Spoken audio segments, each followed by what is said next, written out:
It seems like a no-brainer, putting fewer kids in each class. A lawmaker wants New Mexicans to vote on reducing class size limits, but there's one problem with the idea, and it's a big problem. News 13's Chris McKee spoke with some parents and lawmakers who say they're worried about the cost. Get in, get in!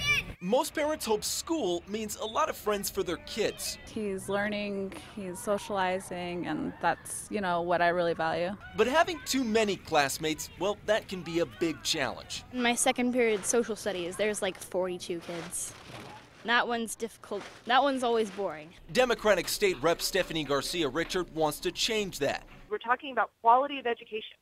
We want to invest in quality education for our kids. The lawmaker and school teacher wants to limit the size of core classes in New Mexico's public schools. Her constitutional amendment calls for a max of 18 kids per class from kindergarten through third grade. Grades 4 through 8 would be capped at 22 kids, and high schoolers could only have 25 students per class. Electives and music classes would be exempt. I really think that this would make a serious dent in student achievement, especially for our most at-risk students.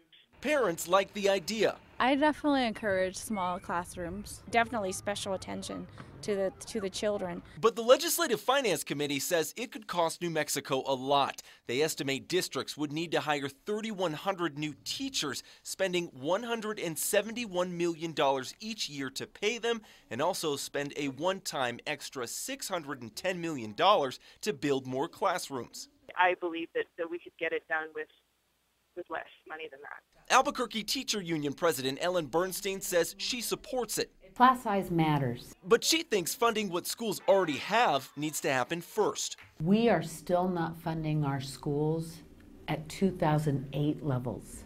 Chris McKee, KRQE News 13.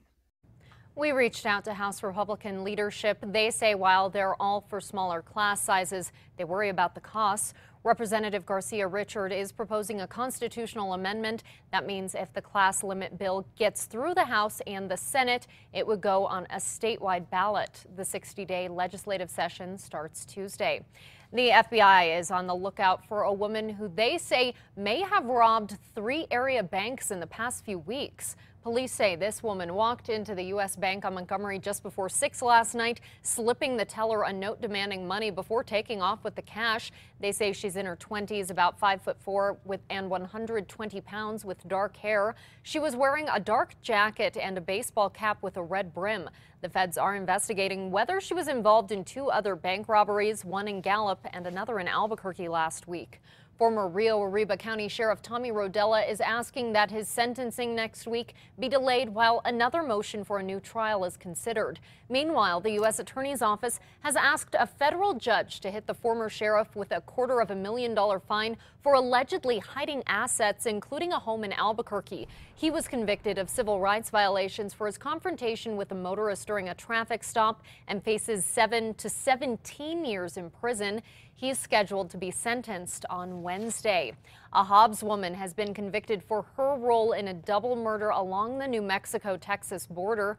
27-year-old Desiree Mata was one of 4 people arrested in connection to the deaths of Jay Doyle and John Allen back in 2012. The men were found shot to death in a home in Gaines County. Mata drove the attackers to the crime scene. Prosecutors did not seek the death penalty, so Mata receives an automatic life sentence. The others are awaiting trial. An Albuquerque man went out to his truck to heat it up in the morning and found someone else inside of it, and what happened next was even more bizarre. I didn't think nothing. I wasn't expecting it until I opened the door and freaked out. Antonio Loya says when he opened his truck door at around 6 a.m. yesterday outside of his home near Unser and Blake, Julio Lopez was staring back at him. That's when police say Lopez ran into Loya's home and locked himself inside for 2 hours. Police tried to get him out, but Lopez had other plans. He tried to flood the place, then he lit it on fire. When I saw the smoke, I knew that the trailer was burning inside. Lopez eventually gave up after he lit the home on fire because of all of the smoke inside. He was arrested, adding to a long criminal history that includes child abuse and drug charges. Loya says his home is a total loss, but the Red Cross is helping him find a place to stay for a few days.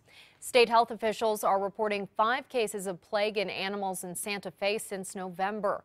The State Department of Health says 3 cats, a dog, and a mouse have all been confirmed with plague. Officials say the animals came from homes in South Santa Fe near the I-25 corridor. Plague is a bacterial disease and can be transmitted to humans through infected fleas. Well, you can see a 1,500-pound gorilla if you make it out to Santa Fe. It's a sculpture made by local artist Don Cannell. It was set up yesterday at the Santa Fe Rail Yards Park. The sculpture was commissioned by the Philadelphia Zoo to bring attention to the endangered animal. It makes its way to the zoo in March, but Cannell says it isn't going without a touch of New Mexico. So I wanted to represent the 505 back east with this piece and just sort of remind folks back there that New Mexico was a little ahead of the curve. The sculpture is made out of old wrecked cars from a junkyard. The car door is from Espanola with an emblem with the year 1598 when the town was founded, 60 years before Philadelphia. Hundreds of New Mexicans from all walks of life will march in the 31st annual Martin Luther King Jr. March today. This year's theme is Walking the Dream. The group will meet this morning at the corner of Martin Luther King Jr. and University, then make their way down to Civic Plaza. There will be a short program at the plaza with speakers from local nonprofits.